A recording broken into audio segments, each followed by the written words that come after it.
नमस्कार दोस्तों, आप सभी का तीज त्योहार चैनल पर स्वागत है। आज हम करवा चौथ व्रत की दूसरी कथा सुनेंगे। अति प्राचीन काल की बात है। एक बार पांडुपुत्र अर्जुन तप करने के लिए नीलगिरी पर्वत पर चले गए तो पीछे से द्रौपदी को बड़ी चिंता होने लगी कि कहीं अर्जुन की तपस्या में कोई विघ्न न डाले, क्योंकि पांडवों के अनेक शत्रु थे। इस प्रकार द्रौपदी ने शोक विहल हो श्री कृष्ण की आराधना की। श्री कृष्ण उपस्थित हुए और पूछा, कहो क्या कष्ट है तुम्हें? द्रौपदी बोली, हे प्रभु, मुझे क्या कष्ट है, यह तो आप स्वयं जानते हैं। आप तो अंतर्यामी हो, मुझे कष्टों के बोझ से बेहाल कर दिया है। क्या कोई ऐसा उपाय है जिससे इन कष्टों से छुटकारा मिल सके? श्री कृष्ण मुस्कुराकर बोले, हे महाभागा, तुम्हारा प्रश्न अति उत्तम है। यही प्रश्न एक बार पार्वती जी ने शिव जी से किया था।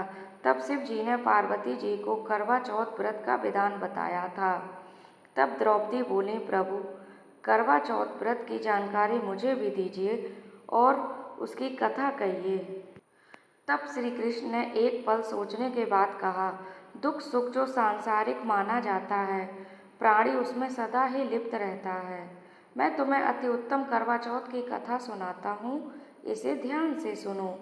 प्राचीन काल में गुणी विद्वान धर्मपरायण वेद शर्मा नाम का एक ब्राह्मण रहता था। उसकी पत्नी का नाम लीलावती था। उसके 7 महारथी पुत्र तथा एक वीरवती नाम की पुत्री थी। उसकी आंखें नीलकमल के समान और मुख चंद्रमा के समान था। विवाह योग्य होने पर वेद शर्मा ने एक विद्वान ब्राह्मण के साथ उसका विवाह कर दिया। एक बार पुत्री ने अपने भौजाइयों सहित कार्तिक कृष्ण चतुर्थी का व्रत किया। सायंकाल स्नान कर सभी ने भक्तिभाव से पूरी पूजन सामग्री से गौरा जी का पूजन किया तथा अर्घ देने के लिए चंद्रोदय की प्रतीक्षा करने लगी।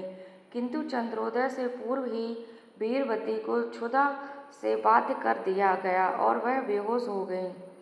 इससे उसके स्नेही भाई अत्यंत दुखी हो गए और उन्होंने छल से पीपल की आड़ में कृत्रिम चंद्रमा बनाकर दिखा दिया।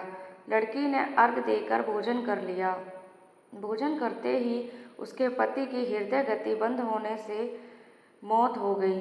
इससे दुखी हो गई और उसने पुनः शिवजी का पूजन 1 वर्ष तक निराहार रहकर किया तथा वर्ष के समाप्त होने पर करक चतुर्थी का व्रत किया।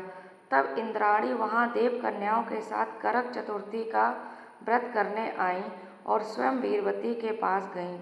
तब ब्राह्मण पुत्री ने उनसे अपने दुख का कारण पूछा।